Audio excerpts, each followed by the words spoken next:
ในท่ามกลางความโศกเศร้าเสียดายอาลัยอาวรณ์อย่างสุดซึ้งต่อการจากไปของสหายพันเอกศรีอินทวงศ์นักรบแข่งขันแห่งชาติอดีตรองหัวหน้ากรมใหญ่เสนาธิการกองทัพที่ได้ถึงแก่มรณกรรมในวันพฤหัสวันที่29พฤษภาคม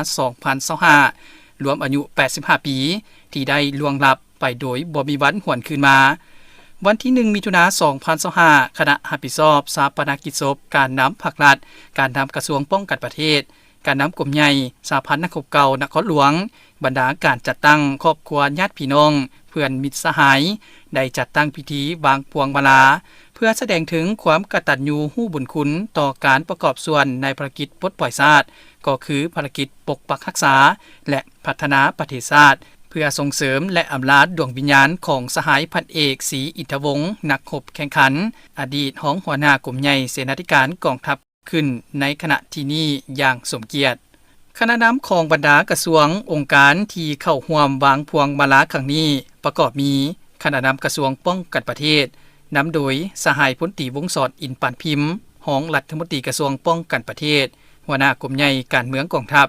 กรมใหญ่เสนาธิการกองทัพนำโดยสหายพลจัตวาศรีพรไสคำท้องเบินรองหัวหน้ากรมใหญ่เสนาธิการกองทัพกรมใหญ่การเมืองกองทัพนำโดยสหายพลตรีวงศ์สอนอินปานพิมพ์หัวหน้ากรมใหญ่การเมืองกองทัพกรมพ่อพันธุ์ต่างประเทศนำโดยสหายพันเอกวงศ์ไสอินทคำหัวหน้ากรมพ่อพันธุ์ต่างประเทศกรมใหญ่เทคนิคกองทัพนำโดยสหายพลจัตวาขอนสวรรค์มิงจำปาบานรองหัวหน้ากรมใหญ่เทคนิคกองทัพ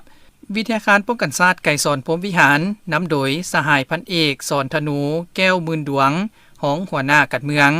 หัวหน้ากรมการเมืองวิทยาการป้องกันชาติไก่สอนพรหมวิหารห้องหมอศูนย์กลาง103กองทัพนำโดยพันเอกดร.นางอัมพรพรหมทา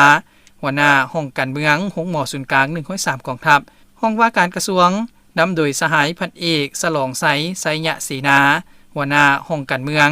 ห้องว่าการกระทรวงป้องกันประเทศครอบครัวทานคำเลี้ยงอุทาไกรสอนรัฐมนตรีกระทรวงป้องกันประเทศ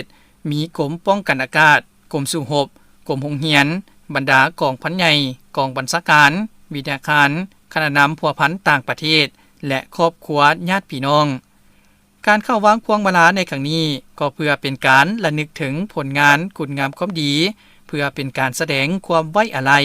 และเสียใจอย่างสุดซึ้ง